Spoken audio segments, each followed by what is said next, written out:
বন্ধুরা, আজ আপনাদের নিয়ে যাব মুর্শিদাবাদ জেলার কাঁদি শহরের দোহালিয়ায়, যেখানে আছে এক অনন্য কালী মন্দির, ব্যাঘ্ররূপী দক্ষিণা কালী। বাংলার অন্য কোথাও নয়, কেবল এই মন্দিরেই দেবী কালিকাকে দেখা যায় বাঘের রূপে। এই হলো দোহালিয়া কালীবাড়ি, এক ঐতিহাসিক কালীবাড়ি যার সঙ্গে জুড়ে রয়েছে প্রায় সেন আমলের ইতিহাস। আমরা ভেতরে যাব, আমরা শুনবো সেখানকার যারা রয়েছেন সবাই তাদের কাছ থেকে শুনবো এবং জানবো এখানকার ইতিহাস। আর আমার সাথে রয়েছে সায়ন, যে আমাকে পুরো ঘুরিয়ে দেখাচ্ছে এই কাঁদি। মানসদা এসেছে আর কি, আমাদের মানুষ বাংলার দেখেছে বোধ হয়, তো মানুষদাকে আমি কাঁদিটা যেটুকু জানি ঘুরে দেখালাম। কালীবাড়ি নিয়ে আমার জ্ঞান খুব কম, একটু হেল্প করো দাদাকে।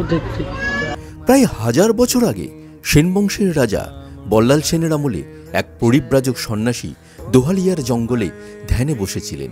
ধ্যান ভঙ্গের পর চোখ খুলতেই তিনি দেখেন শিলাখণ্ডে বিরাজ করছেন ব্যাঘ্ররূপী দক্ষিণা কালী। সেই থেকেই শুরু হয় এই পূজা। অন্য এক মতে এক তান্ত্রিক সাধক দেখেন তার নৈবেদ্য গ্রহণ করছে এক বাঘ। স্বপ্নে তিনি দর্শন পান দেবী। একই সময়ে বাগডাঙ্গার রাজপরিবারের এক সদস্য স্বপ্নে একই দৃশ্য দেখেন। রাজপরিবারের উদ্যোগেই গড়ে ওঠে এই মন্দির। এই মন্দির ঘিরে রয়েছে আরও অলৌকিক কাহিনী। শোনা যায় এক অন্ধ পরিব্রাজক সাধক দেবীর আশীর্বাদে দৃষ্টি ফিরে পান।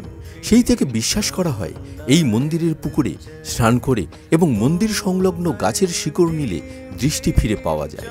ইতিহাস বলছে রাজা লক্ষণ সেন পণ্ডিত বনমালী সিংহকে জমিদান করেছিলেন।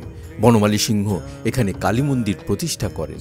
পরে 1897 সালে প্রাচীন মন্দির ভেঙে নির্মাণ করা হয় দক্ষিণমুখী বর্তমান মন্দির।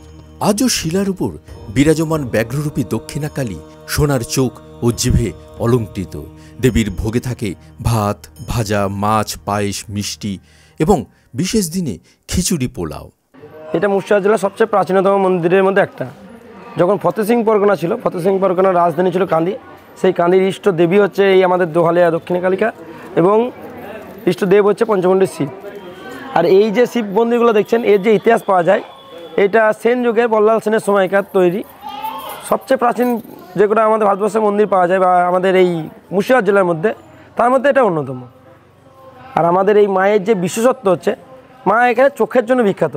যে কোনো মানসিক হোক, চোখের যে কোনো সমস্যা হোক, আপনারা এখানে যদি আসেন তাহলে একবার দর্শন করার সঙ্গে সঙ্গে এবং আমরা যে একটা ওষুধ দিই এখানে, সে আজন বলে, আজন লাগানোর পরে আপনাদের চোখ অব্যর্থভাবে ভালো হতে বাধ্য আর কি। আর এখানে কোন কোন সাধক সাধনা করে গেছেন আগে? এইখানে এসছেন কৈলাসপতি বাবা, যিনি বামাখ্যাপার যিনি গুরুদেব ছিলেন তিনি। তাছাড়াও এসছেন হরিয়ানন্দ, কুলানন্দ, ভৈরব, হরিয়ানন্দ গিরি, ভৈরবী মাতা। এই যে এখানে দেখছেন যে সমাধিস্থগুলো হয়ে আছে, এরা প্রত্যেকজনে এক একজন সিদ্ধ পুরুষ এবং সিদ্ধই ছিলেন। আর আমাদের যে এইখানকার আর একটা যে ইতিহাস পাওয়া যায়, যে কোনো যে কান্দি কালীবাড়ির ইতিহাস, যেটা যে কোনো নাগাল্যান্ড থেকে কোনো যে সন্ন্যাসী এসেছিলেন পরিব্রাজক, তখন তো এটা নদী পথ ছিল, মৌরাক্ষী তখন এই দিক দিয়ে অববাহিকা ছিলেন এবং শ্মশানের এই দিক দিয়ে পুরো ঘন জঙ্গলে যে দেখছেন গাছটা পড়ে গিয়েছে, এটা 1200 বছর পুরনো। মুর্শিদাবাদ জেলার আর্কিওলজিক্যাল সার্ভে থেকে সবচেয়ে পুরনো গাছ এটা ঘোষিত ছিল।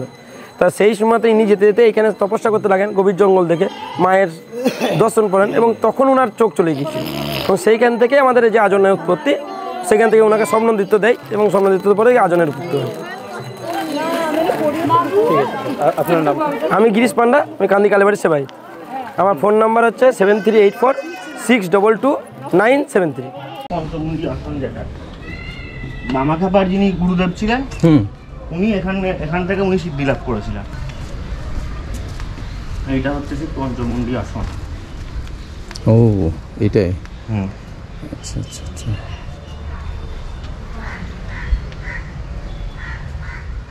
আমরা যে 7খানা শিব মন্দির দেখছেন, 7খানা শিব মন্দিরে 7টা শিব আছে, কিন্তু লাস্ট যে মন্দিরটা আছে এইটাতে শিবের পরিবর্তে ধর্মরাজ আছে। এটা গ্রাম্য দেবতা, আমাদের দোহালিয়ার গ্রাম্য দেবতা।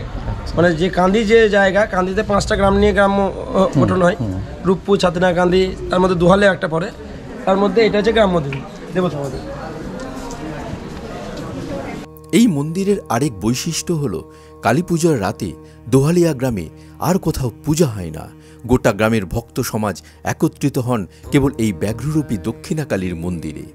ব্যাঘ্ররূপী দক্ষিণা কালী তিনি কেবল কান্দিরই নন, বাংলার কালী আরাধনার ইতিহাসে এক অনন্য অধ্যায়।